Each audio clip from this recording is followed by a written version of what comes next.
In an era where a single tweet can spark an explosion of debate, Jordan Peterson has once again made headlines, sparking a cultural clash that clashes traditional values against the rising tide of woke ideology.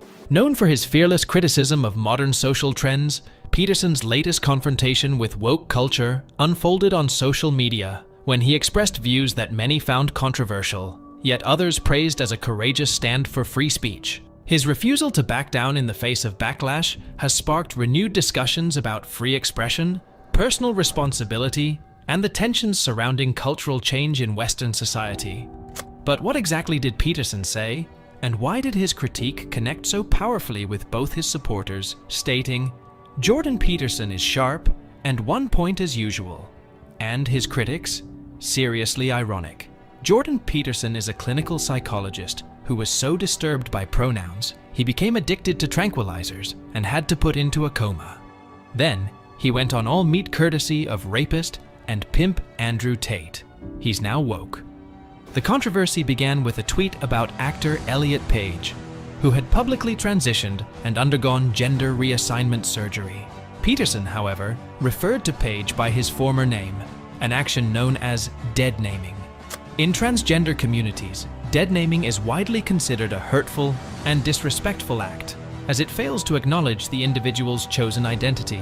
Peterson's tweet was made during Pride Month, a time of celebration for LGBTQ+ communities, and it included a pointed critique of modern values by questioning the idea of pride itself, historically viewed in many religious traditions as a sin. This comment struck a deep nerve as it collided directly with the celebration of LGBTQ+ identities, which is increasingly noticeable in modern culture. To understand the weight of Peterson's actions, it's important to consider the significance of dead naming. For many transgender individuals, transitioning is a process of embracing their true selves, and choosing a new name is a critical part of that journey. Referring to someone by their former name, whether intentionally or not, can be seen as a denial of their identity and an attempt to invalidate their experience. From this perspective, Peterson's tweet was hurtful, and many saw it as an unnecessary attack on Page's personal choices. The backlash from the transgender community was immediate, with reactions on a post against Peterson. However, Peterson's defenders argue that his tweet was not intended as an attack, but as an expression of free speech. They claim that he was simply pointing out what he believes are the contradictions and inconsistencies within modern discussions of gender and identity. For them, the real issue is not whether Peterson's words were offensive, but whether or not he has the right to say them in a free society. This argument touches on one of the most controversial issues in modern culture. Where do we draw the line between free speech and protecting individuals from harm? Peterson has long warned about what he sees as the dangers of ideological conformity in Western society. He argues that platforms like Twitter, by suspending him and others for expressing controversial opinions, are participating in a broader effort to censor opposed views and enforce a specific set of beliefs. In his view, this trend is deeply troubling, as it undermines the core principles of free expression that are vital to a functioning democracy. According to Peterson, a healthy society requires open debate and the exchange of ideas, even those that may be offensive to some. This brings us to the heart of the debate between free speech and harm prevention. Supporters of free speech argue that people should be allowed to express their opinions, no matter how controversial or hurtful they may be. They believe that silencing voices, even those that some find offensive, sets a dangerous example for suppressing unpopular ideas. From this perspective, the suspension of Peterson's account for dead naming Elliot Page is an example of social media platforms overstepping their bounds and oppressing free expression. On the other hand, critics of Peterson argue that speech has real-world consequences, and allowing harmful argumentation to spread unchecked can contribute to discrimination, violence, and exclusion. They maintain that social media platforms have a responsibility to protect vulnerable communities from hate speech and harassment. In this view, Peterson's tweet was not an innocent expression of free speech, but a deliberate attack on a marginalized group that has historically faced significant oppression. The incident surrounding Peterson's tweet is not an isolated one. It is part of a larger cultural shift in which traditional values are increasingly being challenged by more progressive views on identity, gender, and morality. In many ways, this shift reflects the changing nature of Western societies, where long-held beliefs about what is right and wrong are being redefined to accommodate a more inclusive understanding of humanity. This evolution is perhaps most evident in the growing acceptance of LGBTQ+ individuals and the expanding recognition of non-binary and transgender identities. Peterson's critique of woke culture extends beyond his comments on gender identity. He has also spoken out against what he sees as a growing trend of moral relativism, where traditional standards of right and wrong are replaced by subjective feelings and personal preferences. For Peterson, this shift represents a dangerous departure from objective truths, particularly when it comes to matters like biological sex. He argues that denying the reality of biological differences between men and women in favor of more fluid understanding of gender is a form of societal decay that could have far-reaching consequences. A central theme in Peterson's philosophy is the importance of personal responsibility. In his books, lectures, and public appearances, he emphasizes the need for individuals to take control of their own lives and to hold themselves accountable for their actions. He argues that many of the problems facing modern society, including mental health issues and feelings of dissatisfaction, stem from a lack of personal responsibility and a dependency on external forces to fix one's problems. This view stands in stark contrast to what Peterson sees as the victimhood mentality promoted by woke culture, where people are encouraged to see themselves as oppressed by larger societal structures rather than empowered to take control of their own destiny. This focus on personal responsibility is closely tied to Peterson's views on identity politics. In his view, the increasing focus on identity politics is leading to a culture of entitlement, where people expect success without putting in the necessary work or effort. His critiques connect particularly with those who feel that their views and beliefs are being marginalized or silenced in the name of progress and diversity. On the other hand, Peterson's critics accuse him of promoting harmful ideas, particularly when it comes to issues of gender identity and diversity. They argue that his refusal to use preferred pronouns and his opposition to new cultural norms are not just expressions of free speech, but acts of aggression against vulnerable communities. They see his philosophy of personal responsibility as overly individualistic, ignoring the very real systemic barriers that many people face. One of the most significant trends Peterson has criticized is the rise of cancel culture. Cancel culture refers to the practice of publicly shaming or canceling individuals for expressing views that are seen as offensive or politically incorrect. In many cases, this leads to serious professional or social consequences for the person in question, such as losing their job, being excluded from certain communities, or having their online presence banned or restricted.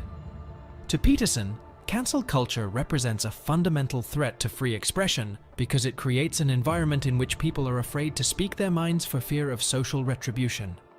For Peterson, the issue with cancel culture goes beyond the immediate consequences for those who are cancelled.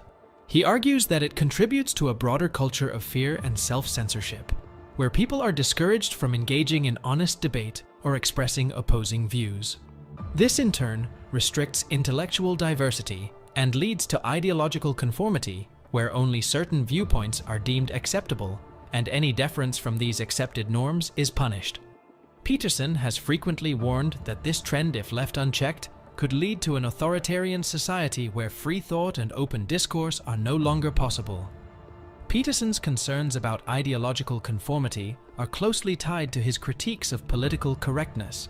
Political correctness, according to Peterson, is a form of social control that seeks to regulate language and behavior in order to promote diversity and prevent offense. While the original intent behind political correctness may have been well-meaning, Peterson argues that it has since evolved into a tool for enforcing a specific ideological agenda. He believes that this agenda is being pushed primarily by left-wing activists who use political correctness to silence opposition and impose their own views on issues like gender, race, and sexuality.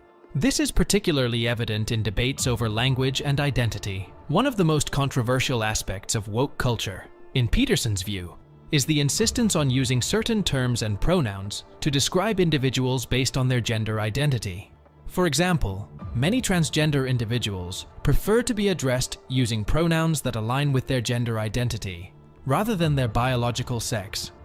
Peterson has openly opposed laws and regulations that require people to use these preferred pronouns, arguing that they amount to compelled speech, forcing individuals to say something they may not believe or agree with. Remember when pride was a sin, and Ellen Page just had her breasts removed by a criminal physician? In his tweet, Peterson referenced the idea of pride as a sin, a concept deeply rooted in many religious traditions, where pride is seen as a destructive force that can lead to arrogance and lack of morality. For Peterson, the issue of forced speech is not just about pronouns or gender identity, it's about the larger principle of individual freedom and the right to express one's beliefs without fear of coercion. He argues that once society begins mandating what people can and cannot say, it opens the door to broader forms of control and censorship. This, in his view, is a slippery slope that could ultimately lead to the erosion of personal freedoms and the rise of authoritarianism. In contrast, Peterson supports a meritocratic society where individuals are judged based on their skills, abilities, and character, rather than their membership in a particular social group. He argues that this focus on individual achievement is essential for maintaining a healthy, functioning society, as it encourages personal growth and development. In his view, woke culture's emphasis on identity and victimhood undermines these values and leads to a sense of entitlement, where people expect success without putting in the necessary effort or taking responsibility for their own actions.